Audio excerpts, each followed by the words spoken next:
watching Where Are They Now with your host, Dianne Hart. Now here's Dianne. Good evening. Welcome to Where Are They Now? I am your host, Dianne Hart. My special guest this evening is Mr. Chuck Strong. Good evening, Mr. Strong, and how are you today? How are you? I'm doing great. Thank you for joining me. I'm happy to be here. I'm happy to have you. We're going to get started. Where are you and what are you doing? So tell me a little bit about where are you from? I'm from Selma, Alabama, a little place about this big. And if you blink a couple of times, you missed it. I happen to know where Selma, Alabama is. I'm from East Selma. What schools did you attend? R.B. Hudson High, attended Tipton High. And then when I moved to L.A., I finished up here in L.A. How old were you when you got started in the music industry? Well, you know, when I was in school, I used to always wanted to be like Joe Tex, Elvis Presley, Tyrone Davis, Johnny Taylor, Al Green, and Bobby Bland. Those are some of the people that I really wanted to be like. Those were people you want to be like. When did you get started actually singing? I got started back in Selma. I got started out with a group called the Oasis Band, and it was managed by the late Ace Anderson. And after I got started with the Oasis, I moved to Montgomery, Alabama, and I was the lead singer for Bobby Moore and the Rhythm Aces out of Montgomery, Alabama. And then after that, I moved to Los Angeles. And after you moved to LA, did you continue to sing with bands or you kind of ventured out on your own? When I got here, I hooked up with Marshall McQueen Jr. and I also hooked up with the late Jimmy Lewis and the late Richard Casson, Leon Haywood. I got with the people here, and then I started moving up the ladder a little bit. And that's when I really started doing recording. What was your first song you recorded? I Thought It Over. Did you write that song yourself? Yeah, and I wrote it because the song was actually true. When people see you trying to do good in life, they'll put stumbling blocks in your path, block you from getting to where you're trying to go. The song was based on that. I thought it over. Yes, you did, right? Yeah, all the lyrics was true. It was just the way I wrote it. That's the way it was. That's what life was handing you at that particular time, huh? Yes. So let me ask you, did you write all of your music? No, I wrote some of it, but most I co-wrote with other artists. Jimmy Lewis, Rich Casson, Marshall McQueen Jr., Hence Powell. I did a lot of writing with different people. So in the writing with other people, what did you do? Did you interject what was really happening in your own life at the time? Is that how you wrote most of your lyrics? Some of it was some of the things that was happening in my life. Other was I'm looking at other people, what was going on in their life. Right. So let's kind of talk a little bit about, you wrote a lot of music and you wrote in concert with some other people. Tell me a little bit about who you were writing with, in collaboration with. I wrote with Marshall McQueen Jr., Winston Williams, Richard Casson, Jimmy Lewis, Hence Powell. Most of my writings I co-wrote. A few I did on my own. I understand that there's been over 7 million views on a couple of your songs. I've actually gone out and researched you. So I do know a little bit about you. I'm trying to dig in the current, but I want to kind of go backwards. And that's why I'm being so nosy, right? And asking you all kinds of questions. I like the fact that you did co-write with others. Did you sing most of your songs with other people too? I have sung with other people. It's just myself. Are you on the road now? Are you retired? What are you doing right now? Right now, I'm in the process of finishing up my new CD. I'm going right now, so I think I got about 1 or 2 more songs I got to finish. And I'm going to come with the whole entire CD because right now I just have the single out and it's a remix. Well, what we're going to do is we're going to take a break and then we'll come right back and we will continue with our interview. We're going to listen to Cash Money, okay?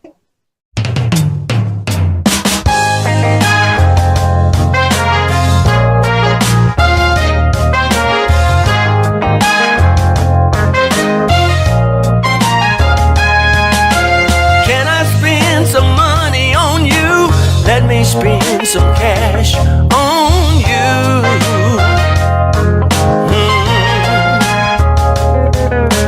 Can I spend some money on you? Let me spend some cash on you. Yeah. Let me take you shopping to some of your expensive stores. Anything you see you like,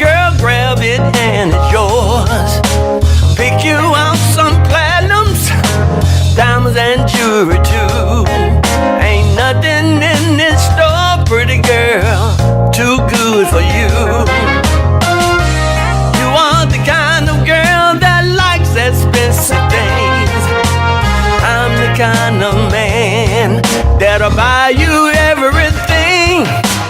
Can I spend some money on you? Let me spend some cash on you. Cash money. Cash money. Can I spend some money on you? Let me spend some cash on you.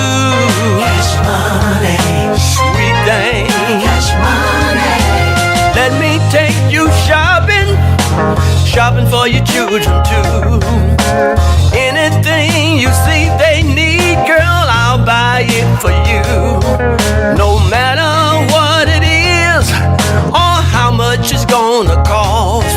Cause when it comes to you and your kids, I'll do anything for y'all. You are the kind of girl that deserves the best things in life. I'm the kind of man that's willing to pay the price. Can I spend some money on you? Let me spend some cash on you. Cash money. Cash money. Can I spend some money on you? Let me spend some cash on you.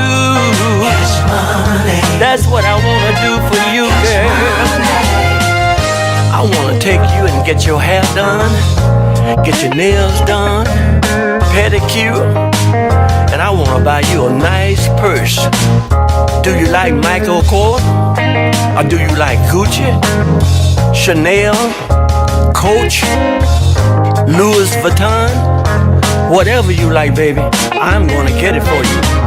You are the kind of girl that deserves the best things in life. I'm the kind of man that's willing to pay the price. Can I spend some money on you? Let me spend some cash on you. Yeah, the lady right there with the beautiful eyes. Can I spend some money on you? Let me spend some cash on you. How about you, darling? Yeah, you with the black tights on. Can I spend some money on you? Let me spend some cash on you. Say, beautiful lady. No, not you. Yeah, you. Yeah, you, baby. Can I spend some money on you? Let me spend some cash on you. The beautiful lady right there with the tattoos on her. Oh, baby. Welcome back to Where Are They Now? My guest is Mr. Chuck Strong. Thank you so much for being here with me this evening. I greatly appreciate it. That is a bad song. Now, what inspired Cash Money? I was in Selma, Alabama, visiting. I was out at Wendy's restaurant with my cousin. My cousin, he's single, and he was just talking to this young lady inside the restaurant. He said, hey, I really like you. And he said, I want to come back out to see you. She said, well, you can come back, but when you come, bring me something. And he said, well, what do you want me to bring you? The lady told him direct. She said, bring me some cash money. So that inspired Cash Money. I did listen to the song. It's a good song. There's some good lyrics in that song. That's what inspired Cash Money. So did you start writing on a napkin as soon as she said, bring me some money? Right to the car and started writing. Have you written for other people, songs for them to sing? I didn't really write the songs for someone else to do. But you know, Lil Milton did one of my songs called You Left a Gold Mine for a Gold Digger. Yeah. David did one of my songs, Don't Make Me Choose Between You and My Wife. Ooh. I have done some of my music. So there are some other people who sang some of your songs. Yes. Hey, that's really a good thing. You've collaborated with some others on any albums or CDs? Because I know you've collaborated in the writings, but have you sung some songs with some other people? I did a duet with my son. My son, Dr. Christian Strong. It was called Stolen Love. Did you write that song? Yes, I did. I can understand. See, that's what happens when you have a lot of songs. It was me, I'd have one. All right. So you sang that song with your son. What inspired that song? Back in the day, I think I heard Johnny Taylor do a song called I can't think of it, but I got the idea from Johnny Taylor. He had one about, wake up, little darling, it's time to go home. I can't think of the name of it, but that's where I get Stolen Love from Johnny Taylor. That means I'm going to have to listen to every single one of your songs. I've listened to quite a few. I've got to go out and find that song. Well, you're going to be listening a long time because I have a lot of songs. I know. 14 albums? That's a lot of songs. I've been around for a while, but I'm still young. I know that's right. So are you entertaining today? I mean, are you still performing? I'm getting ready to do a show here in Los Angeles in September. I'm going to be doing my birthday celebration here. Are some other entertainers joining you for your birthday celebration? I'm trying to figure out who am I going to bring in to celebrate it with me. So I haven't gotten that far yet because I've just started putting it together. I'm here in Los Angeles. I know that's right. September will be here before we know it. We're going to take our second break, and what we're going to do is we're going to listen to Rock That Man in the Boat. I've listened to it. I'm going to listen to it in just a moment, and we're going to talk a little bit about that song on the other side of our break. Rock That Man in the Boat. Ooh, fellas, this is a true story. It happened to me, and I'm not complaining. I'm just explaining. Listen up. I spent the night at my baby's house. Her kids were gone, we could finally be alone. We took a shower, played around. I knew her love was coming down. And then she laid across the bed.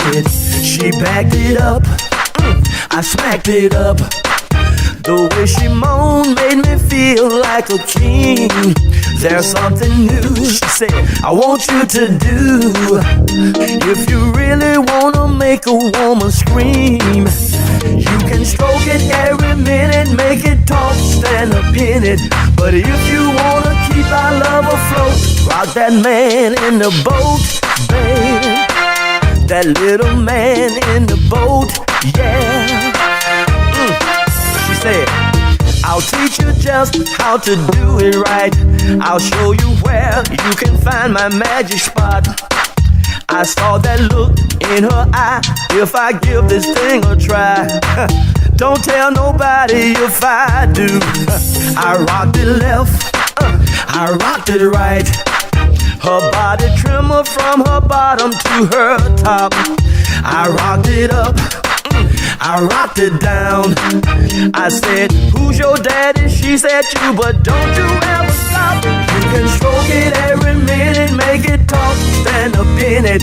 But if you wanna keep our love afloat, rock that man in the boat, babe. That little man in the boat,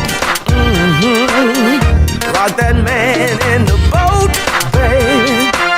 That little man in the boat, yeah. I rocked it up, I rocked it down, I rocked it in, ooh, and all around. Rock the man in the boat, yeah. That little man in the boat, baby. Fellas, I've been working too hard. I've been sweating and grinding, getting my hips all out of place. All I had to do was take my time. Stroke it every minute, make it talk, stand up in it. But if you wanna keep her love afloat, rock that man in the boat, baby. That little man in the boat, rock that man in the boat, fellas. That little man in the boat, Ooh, she backed it up, her body trembled. Ooh, I smacked it up.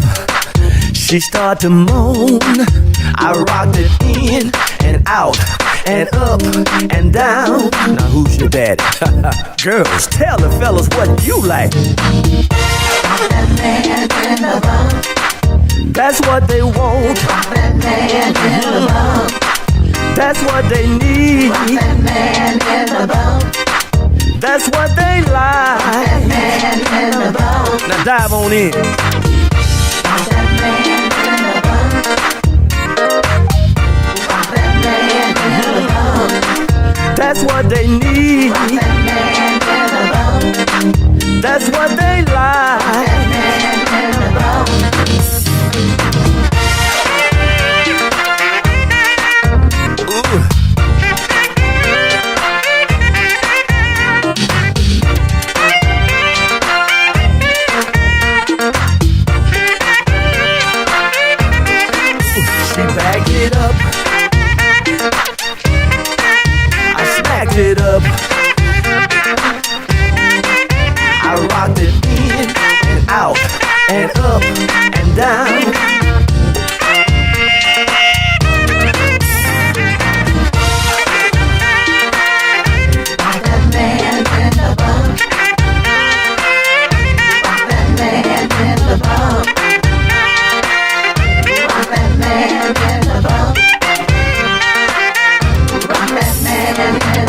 Welcome back to Where Are They Now? And my guest is Mr. Chuck Strong. Listen, he says he's still young and he has lots of energy. He's going to be entertaining in September and he's putting together a new album. I understand you've done a remix of Rock That Man in the Boat. Let's talk a little bit about that song. Why did you choose that song for a remix? I chose that song for a remix because I had that song out about 20 years ago.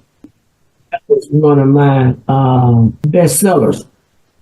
I tried to do a remix on it because I thought it needed a little bit more Southern soul added to it, music-wise.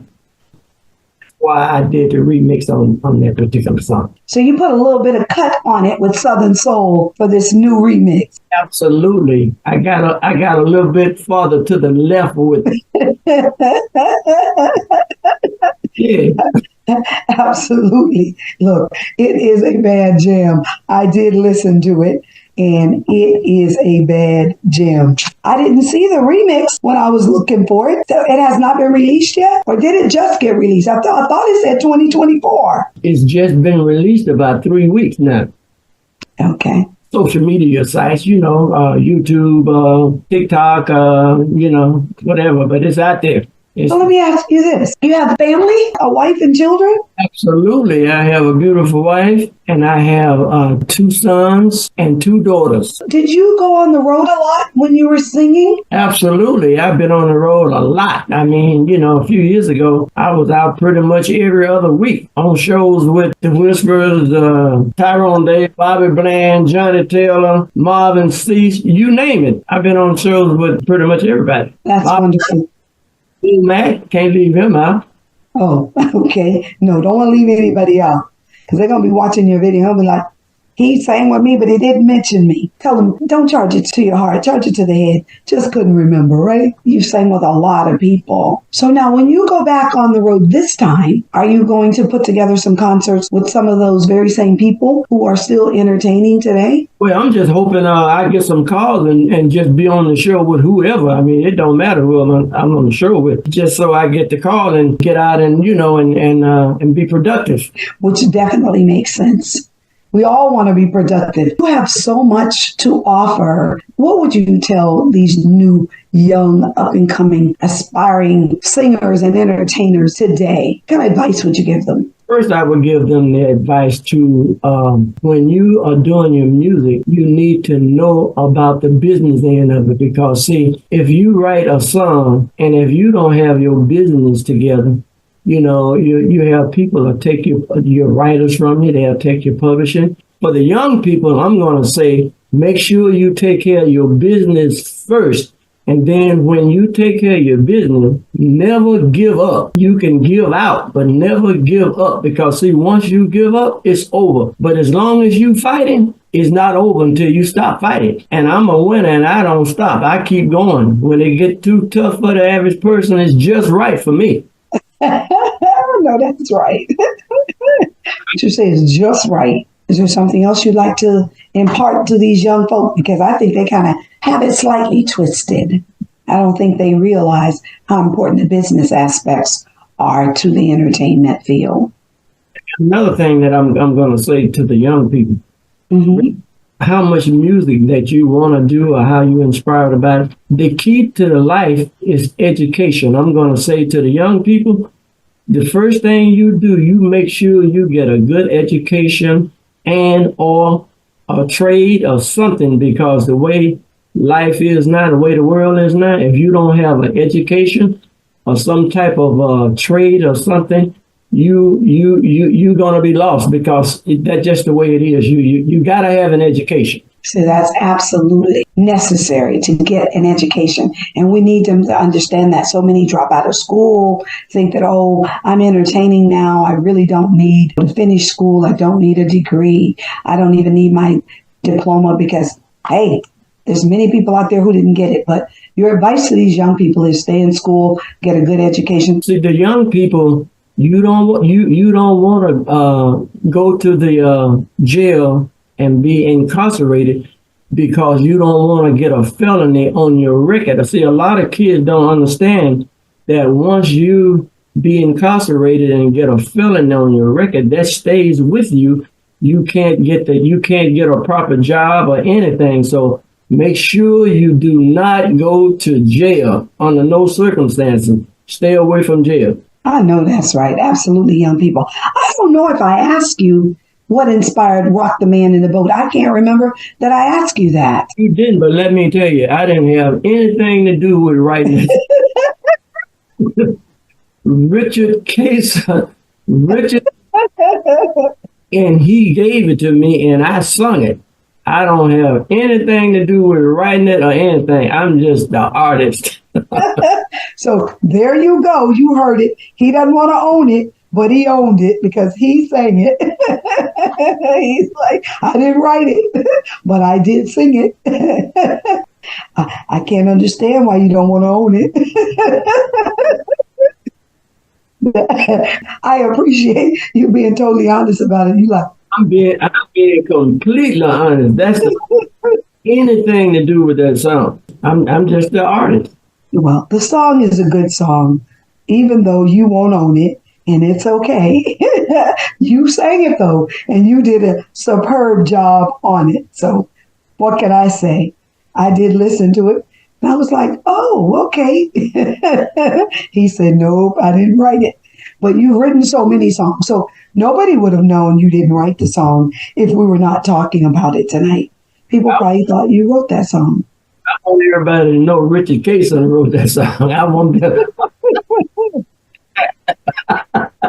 Well, I can tell you this. Richard should be happy that you sang the song because it is a good song. And I understand that song was a top seller too. Absolutely, yes. I read that it was a top seller. So Richard was on to something. So Richard, thank you for the song. I really enjoyed our conversation. Is there anything else you want to tell me or talk about before we go off? Yeah, I really appreciate being on your show. And I want to thank you for having me. Oh, I'm happy to have you. Where Are They Now is shown every Thursday night at 7:30 right here on Detroit Hot TV. And you'll get an opportunity to hear from Mr. Chuck Strong. A couple other things I'd like to ask you is, you're on all the social media platforms? Very much. I found you out on YouTube and, kind of delve into what was going on. But listen, you all, you can find Mr. Chuck Strong on any of the musical platforms. Be sure to listen to his remix. Now, this remix of Rock That Man in the Boat are on your new CD. It will be on there. Yes. Do you have some new songs on there? Are you doing all remixes and just changing it some? Most of the song is original songs that I wrote or written with someone else. They're not remixes, they're your original songs. Didn't quite do what you did to Rock That Man in the Boat, because I understand that's a remix. That means you added a little Southern Soul flavor to that one, huh? So what I did, I just changed the music. I thought it needed a little bit more Southern Soul, It's a good song, and I enjoyed it. So I want to say again, thank you very much for joining me. It's been my pure pleasure tonight to have you with us on Where Are They Now? I do have a show down in Tampa, Florida, and it's called The Opening Statement. I will tell you when I'm going to be airing your interview in Tampa Bay. You'll hear from me, and I'll let you know when I'm going to air your show on my station, which is The Opening Statement on Roku. I look forward to meeting you someday. Hopefully I can get to California, or maybe you'll come into Florida or Detroit or some of these other cities where I will get an opportunity to meet you. So again, thank you very much. Thank you for having me. It was my pleasure. Have a good evening.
Detroit Hot Radio, WDHR, the heart and soul of Detroit music. We've got the formula that keeps you listening longer.